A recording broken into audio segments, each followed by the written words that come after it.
ओम शांति। 1/5/2024 के साकार अनमोल धारणा युक्त मधुर महावाक्य हैं। मीठे बच्चे, तुम सिद्ध कर बताओ कि बेहद का बाप हमारा बाप भी है, शिक्षक भी है और सतगुरु भी है। वह सर्वव्यापी नहीं हो सकता। क्वेश्चन, इस समय दुनिया में अति दुख क्यों है? दुख का कारण सुनाओ। आंसर, सारी दुनिया पर इस समय राहु की दशा है, इसी कारण दुख है। वृक्षपति बाप जब आते हैं तो सब पर बृहस्पति की दशा बैठती है। सत्युग त्रेता में बृहस्पति की दशा है। रावण का नाम निशान नहीं है, इसलिए वहाँ दुख होता नहीं। तो बाप आए हैं सुख धाम की स्थापना करने, उसमें दुख हो नहीं सकता। ओम शांति। मीठे मीठे रूहानी बच्चों को रूहानी बाप बैठ समझाते हैं, क्योंकि सभी बच्चे यह जानते हैं हम आत्मा हैं। अपने घर से हम बहुत दूर से यहाँ आते हैं, आकर के शरीर में प्रवेश करते हैं। पार्ट बजाने, पार्ट आत्मा ही बजाती है।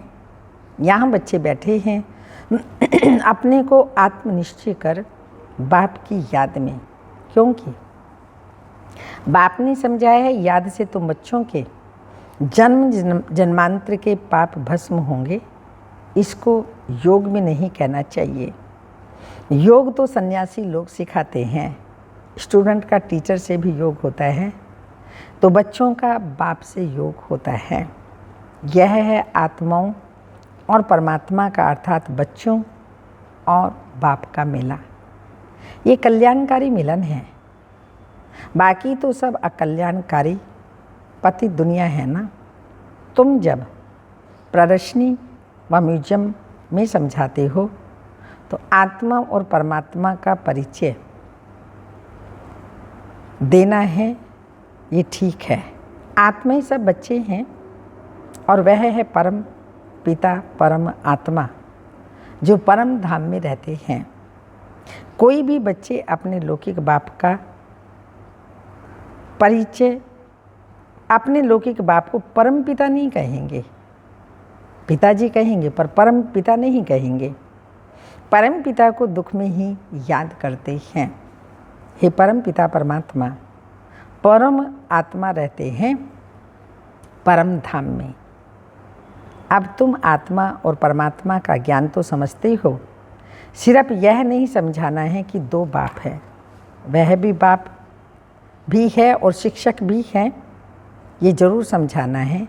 ये सब भाई भाई हैं, ये सभी आत्माओं का बाप है। भक्ति मार्ग में सब भगवान बाप को याद करते हैं, क्योंकि भगवान से भक्ति का फल मिलता है। अथवा बाप से बच्चे वर्षा लेते हैं। भगवान भक्ति का फल देते हैं बच्चों को। क्या देते हैं? विश्व का मालिक बनाते हैं। परंतु तुमको सिर्फ बाप नहीं सिद्ध करना है, वह बाप भी है, शिक्षा देने वाला भी है और सतगुरु भी है। ऐसा समझाओ तो सर्वव्यापी का ख्याल उड़ जाए। ये ऐड करो। ये बाबा ज्ञान का सागर हैं, आकर के राजयोग सिखलाते हैं। बोलो, वो टीचर भी है, शिक्षा देने वाला। फिर सर्वव्यापी कैसे हो सकता है? टीचर जरूर अलग हैं, स्टूडेंट अलग हैं। जैसे बाप अलग बच्चे अलग, आत्मा ही परमात्मा बाप को याद करती हैं, उनकी महिमा भी करती हैं।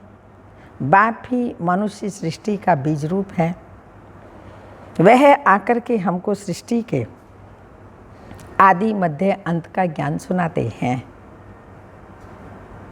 बाप स्वर्ग की स्थापना करते हैं, हम स्वर्गवासी बनते हैं।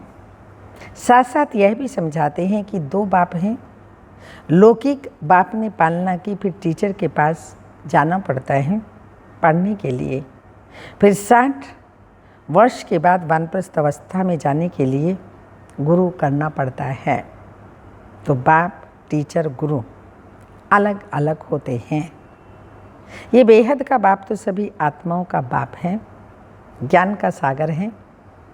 मनुष्य सृष्टि का बीज रूप सत्य चित्त आनंद स्वरूप है, सुख का सागर है, शांति का सागर है। उनकी महिमा शुरू कर दो, क्योंकि दुनिया में मत भेद तो बहुत है ना। सर्वव्यापी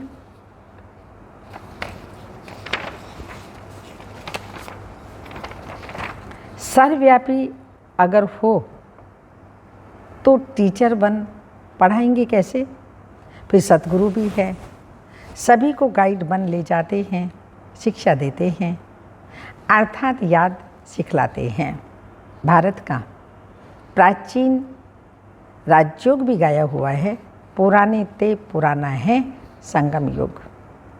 नई और पुरानी दुनिया का बीच तुम समझते हो आज से 5000 वर्ष पहले बाप ने आकर के अपना बनाया था, और हमारा टीचर सतगुरु भी बना था। वो सिर्फ हमारा बाबा नहीं, वो तो ज्ञान का सागर अर्थात टीचर भी हैं, हमको शिक्षा देते हैं। सृष्टि के आदि मध्य अंत का राज भी समझाते हैं, क्योंकि बीज रूप वृक्षपति हैं। वह जब भारत में आते हैं तब भारत पर बृहस्पति की दशा बैठती है। सतयुग में सब सदा सुखी देवी देवता ही होते हैं, सब पर बृहस्पति की दशा बैठती है। जब फिर दुनिया तमो प्रधान होती है तो सभी पर राहु की दशा बैठती है। वृक्षपति को कोई भी जानते नहीं, ना जानने के कारण फिर वर्षा कैसे मिल सकता है? तुम यहाँ जब बैठते हो अशरीरी होकर के बैठो। ये तो ज्ञान मिला है, आत्मा अलग है, घर अलग है। 5 तत्वों का पुतला ये शरीर बनता है, उसमें आत्मा प्रवेश करती है, सबका पाठ नोंदा हुआ है। पहले मुख्य बात ये समझानी है कि बाप सुप्रीम बाप हैं, सुप्रीम टीचर। लौकिक बाप टीचर गुरु का कंट्रास्ट बताने से झट समझेंगे, डिबेट नहीं करेंगे।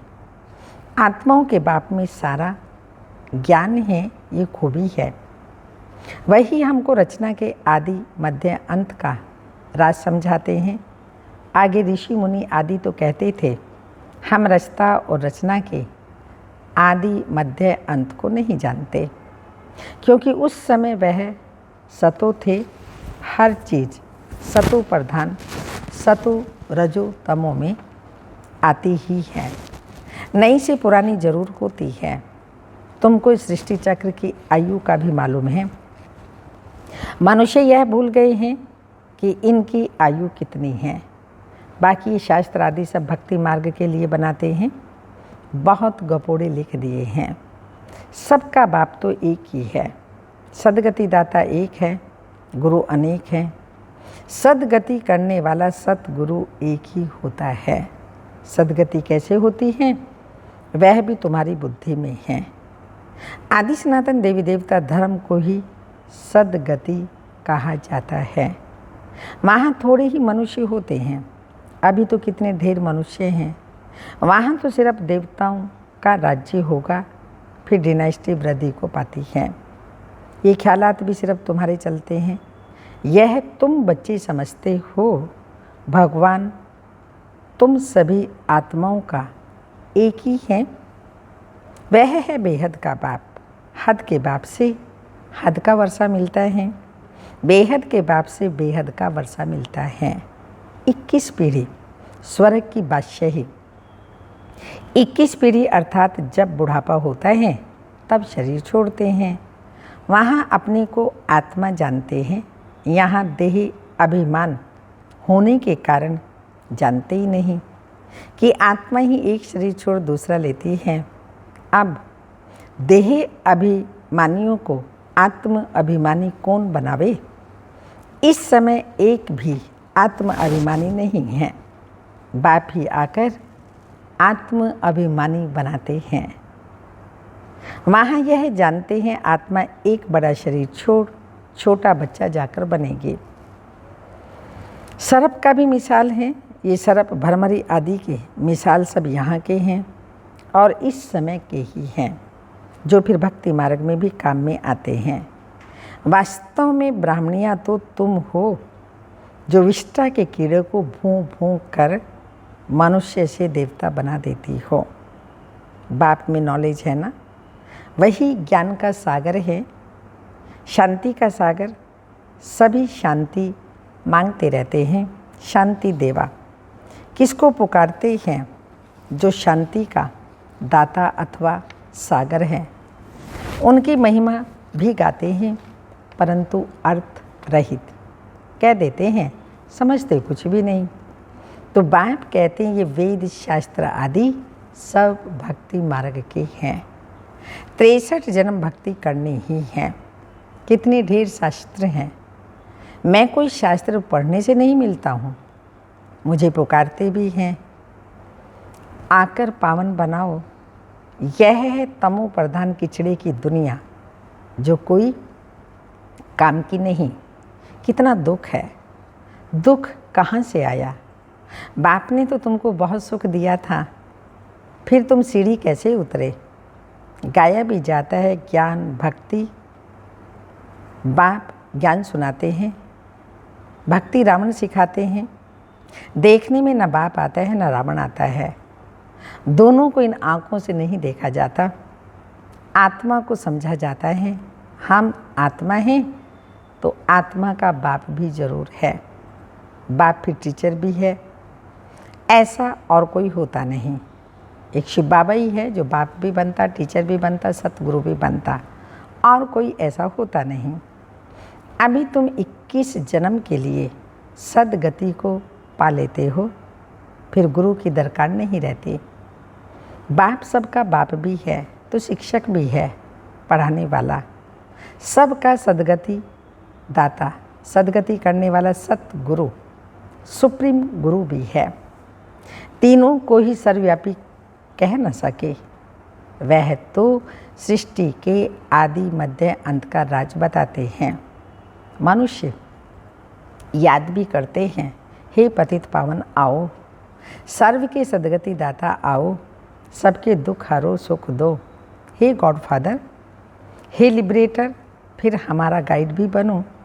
ले चलने के लिए तो इस रावण राज्य से लिबरेट करो। रावण राज्य कोई लंका में नहीं है, ये सारी धरनी है, उसमें इस समय रावण राज्य है। राम राज्य सिर्फ सतयुग में ही है। भक्ति मार्ग में मनुष्य कितना मूंझ गए हैं। अभी तुमको श्रीमत मिल रही है श्रेष्ठ बनने के लिए।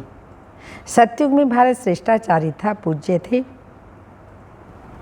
अभी तक भी उन्हों को पूछते रहते हैं। भारत पर बृहस्पति की दशा थी तो सतयुग था। अभी राहु की दशा में देखो भारत का क्या हाल हो गया है। सब अनराइटियस बन पड़े हैं। बाप राइटियस बनाते हैं, रावण अनराइटियस बनाते हैं। कहते भी हैं राम राज्य चाहिए, तो रावण राज्य है ना। नरकवासी हैं, रावण राज्य को नरक कहा जाता है। स्वर्ग और नरक आधा आधा है। यह भी तुम बच्चे ही जानते हो, राम राज्य किसको और रावण राज्य किसको कहा जाता है। तो पहले पहले यह निश्चय बुद्धि बनाना है, वो हमारा बाप है। हम सब आत्माएं ब्रदर्स हैं। बाप से सबको वर्षा मिलने का हक है, मिला था। 5000 वर्ष पहले भी बाबा से वर्षा मिला था। बाप ने राजयोग सिखलाकर सुख धाम का मालिक बनाया था। बाकी सब चले गए शांति धाम। यह भी बच्चे जानते हैं वृक्षपति है चैतन्य, सतचित आनंद स्वरूप है। आत्मा सत्य भी है, चैतन्य भी है। बाप भी सत्य है, चैतन्य है, वृक्षपति है। ये उल्टा झाड़ है ना, इसका बीज ऊपर में है। तो बाप ही आकर समझाते हैं, जब तुम तमो प्रधान बन जाते हो तब बाप सतो प्रधान बनाने आते हैं। हिस्ट्री ज्योग्राफी रिपीट होती है। अब तुमको कहते हैं हिस्ट्री ज्योग्राफी आदि आदि। अंग्रेजी अक्षर नहीं बोलो, हिंदी में कहेंगे इतिहास, भूगोल। अंग्रेजी तो सब लोग पढ़ते ही हैं, समझते हैं भगवान ने गीता संस्कृत में सुनाई। अब श्री कृष्ण सतयुग का प्रिंस, वहाँ ये भाषा थी ऐसा तो लिखा हुआ नहीं है। भाषा है ज़रूर, जो जो राजा होता है उसकी भाषा अपनी होती है। सतयुगी राजाओं की भाषा अपनी होगी, संस्कृत वहाँ नहीं है। सतयुग की रस्म रिवाज ही अलग है, कलयुगी मनुष्यों की रस्म रिवाज अलग है। तुम सब मीराई हो जो कलयुगी लोक लाज कुल की मर्यादाएं पसंद नहीं करते हो। तुम कलयुगी लोक लाज छोड़ती हो, झगड़ा कितना होता है तुमको। बाप ने श्रीमत दी है, काम महाशत्रु है, इस पर जीत प्राप्त करो। जगत जीत बनने वालों का यह चित्र भी सामने है। तुमको तो बेहद के बाप से राय मिलती है कि विश्व में शांति स्थापन कैसे होगी। शांति देवा कहने से बाप ही याद आता है। बाप ही आकर के कल्प कल्प विश्व में शांति स्थापन करते हैं। कल्प की आयु लंबी कर देने से मनुष्य कुंभकर्ण की नींद में जैसे सोए पड़े हैं। तो पहले पहले तो मनुष्यों को ये पक्का निश्चय कराओ कि वह हमारा बाप भी है, टीचर भी है। टीचर को सर्वव्यापी कैसे कहेंगे? तुम बच्चे जानते हो बाप कैसे आकर हमको पढ़ाते हैं। तुम उनकी बायोग्राफी को जानते हो, तो बाप आते ही हैं नर्क को स्वर्ग बनाने। टीचर भी है, फिर साथ में ले जाते हैं। आत्माएं तो अविनाशी हैं, वह अपना पूरा पार्ट बजाकर घर जाती हैं, तो ले जाने वाला गाइड भी तो चाहिए ना। दुख से लिबरेट करते हैं, फिर गाइड बन सबको ले जाते हैं। अच्छा, मीठे मीठे सिक्के लदे बच्चों प्रति माता पिता बाप दादा का याद प्यार, गुड मॉर्निंग, डायमंड मॉर्निंग। रूहानी बाप की रूहानी बच्चों को नमस्ते। हम रूहानी बच्चों की रूहानी माता पिता बाप दादा को याद प्यार, गुड मॉर्निंग, डायमंड मॉर्निंग, ओम नमस्ते। धारणा के लिए मुख्य सार हैं, कलयुगी लोक लाज कुल की मर्यादा छोड़ ईश्वरीय कुल की मर्यादाओं को धारण करना है। अशरीरी बाप जो सुनाते हैं वह अशरीरी होकर सुनने का अभ्यास पक्का करना है। सेकंड पॉइंट, बेहद का बाप बाप भी है, टीचर भी है, सतगुरु भी है। यह कंट्रास्ट सभी को समझाना है। यह सिद्ध करना है कि बेहद का बाप सर्वव्यापी नहीं है। ये सिद्ध करना है बेहद का बाप सर्वव्यापी नहीं है। वरदान, हद के नाज नखरों से निकल रूहानी नाज में रहने वाले प्रीत बुद्धि भाव। स्पष्टीकरण, कई बच्चे हद के स्वभाव संस्कार के नाज नखरे बहुत करते हैं। जहाँ मेरा स्वभाव मेरे संस्कार यह शब्द आता है, वहाँ ऐसे नाज नखरे शुरू हो जाते हैं। जहाँ मेरा स्वभाव मेरा संस्कार ये शब्द आता है, वहाँ ऐसे नाज नखरे शुरू हो जाते हैं। ये मेरा शब्द ही फेरे में लाता है। लेकिन जो बाप से भिन्न है वो मेरा है ही नहीं। मेरा स्वभाव बाप के स्वभाव से भिन्न हो ही नहीं सकता। जो बाप का स्वभाव वो मेरा स्वभाव, दोनों का भिन्न हो ही नहीं सकता। इसलिए हद के नाज नखरों से निकल रूहानी नाज में रहो। प्रीत बुद्धि बन मोहब्बत की प्रीत के नखरे भल करो। प्रीत बुद्धि बन मोहब्बत के प्रीत के नखरे भल करो। स्लोगन, बाप से, सेवा से और परिवार से मोहब्बत है तो मेहनत से छूट जाएंगे। बाप से, सेवा से और परिवार से मोहब्बत है तो मेहनत से छूट जाएंगे। ये अव्यक्त इशारे खुशी के खजाने से संपन्न खुश नसीब, खुश नमा बनो। अव्यक्त इशारा है, वर्तमान समय विश्व में सबसे ज़्यादा खुशी की ही आवश्यकता है। आपके पास खुशी का खजाना भरपूर है तो सदा खुशी में रहो और दूसरों को भी खुशी में रहने का साधन दो। इसमें सभी आत्माएं आपको खुशी का देवता मानेंगी। मैं खुशी का देवता हूँ, सदा अपना यह टाइटल स्मृति में रखना। ओम शांति।